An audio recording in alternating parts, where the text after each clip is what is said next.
Hi అండి, ఈరోజు కొర్రల దోశలు ఎలా చేయాలో చూసేద్దాం. దీనికోసం 1 కప్పు మినపగుండ్లు తీసుకుంటే 2 కప్స్ కొర్రలు తీసుకుంటున్నాను. కొంచెం ఎక్కువ యాడ్ చేశాను. 3 కప్స్ కూడా తీసుకోవచ్చు. కొర్రలు 1 కప్కి 3 కప్స్ తీసుకోవచ్చు. నేనైతే 2 కప్స్ తీసుకొని కొంచెం ఎక్కువ యాడ్ చేశాను. ఇందులో 1/2 టీ స్పూన్ వరకు మెంతులు కూడా యాడ్ చేసుకొని నీట్గా వాటర్ పోసుకొని నీట్గా కడగాలి. ఈ కొర్రల్ని ఇంగ్లీష్లో ఫాక్స్ టైల్ మిల్లెట్స్ అంటారు.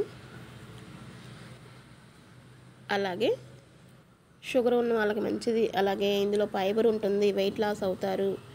ఈ కొర్రలతో కొబ్బరి పాలతో చక్కగా పాయసం చేసుకోవచ్చు, ఇడ్లీ చేసుకోవచ్చు, పొంగనాలు చేసుకోవచ్చు, చాలా అన్ని రకాలు చేసుకోవచ్చు అనమాట.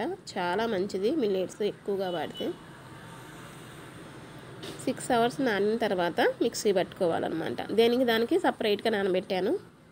మిక్సీలో అయితే అన్నీ ఒకేసారి వేయలేము కదా, దానికి సపరేట్గా మిక్సీ పట్టుకుంటున్నాను. అదే గ్రైండర్లు అనుకోండి, కొర్రలు అలాగే మినపగుండ్లు రెండు ఒకేసారి వేసి గ్రైండ్ చేస్తానన్నమాట. మిక్సీలో కాబట్టి దానికి సపరేట్గా వేసి ఇలా 2 పిండిలు కలుపుతున్నాను. ఇలా బాగా కలిసేలాగా కలపండి చక్కగా. మినపపిండి అలాగే కొర్రలు 2 మంచిగా మిక్స్ చేసుకోవాలి. మిక్స్ చేసి ప్లేట్ పెట్టి ఓవర్ నైట్ ఉంచండి. నెక్స్ట్ డేకి చక్కగా పులుస్తుంది అనమాట పిండి. అందులో కొంచెం అంత సాల్ట్ వేసుకొని కొద్దిగా వాటర్ పోసుకొని కలుపుకోవాలి. మనకి ఈ దోశలు వేయడానికి రావాలన్నమాట.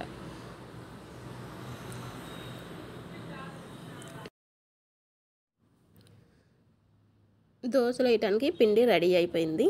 ఇక నెక్స్ట్ దోశలు వేసేసుకోవటమే. మనకి ఎంత పలుచగా కావాలంటే అంత పలుచగా వస్తాయి. టేస్ట్ కూడా చాలా బాగుంటాయి అన్నమాట. చూడండి, రౌండ్గా గీతో కానీ అలాగే ఆయిల్తో కానీ ఇంకా దోశలు వేసేసుకోవటమే.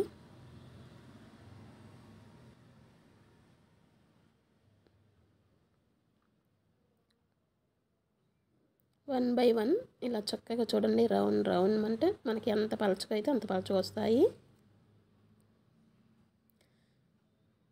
కొబ్బరి పాలతో చక్కగా పాయసం చేసుకోవచ్చు. అలాగే పొంగనాలు, ఇడ్లీలు, పునుగులు అన్ని రకాలుగా చేసుకోవచ్చు అనమాట. కొర్రలతో, సామలతో, మిల్లెట్స్ అన్ని రకాలుగా మనం బ్రేక్ఫాస్ట్గా వాడుకుంటే చాలా మంచిది హెల్త్కి.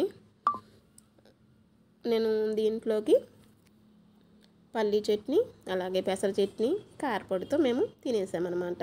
పల్లీ చట్నీ అంటే నార్మల్ రెగ్యులర్గా డైలీ చేసుకుంటాం కదా. పెసర చట్నీ రేర్గా చేస్తుంటారు. చాలా బాగుంటుంది. ఈసారి పెసర చట్నీ కూడా ఎలా చేయాలో చూపిస్తాను.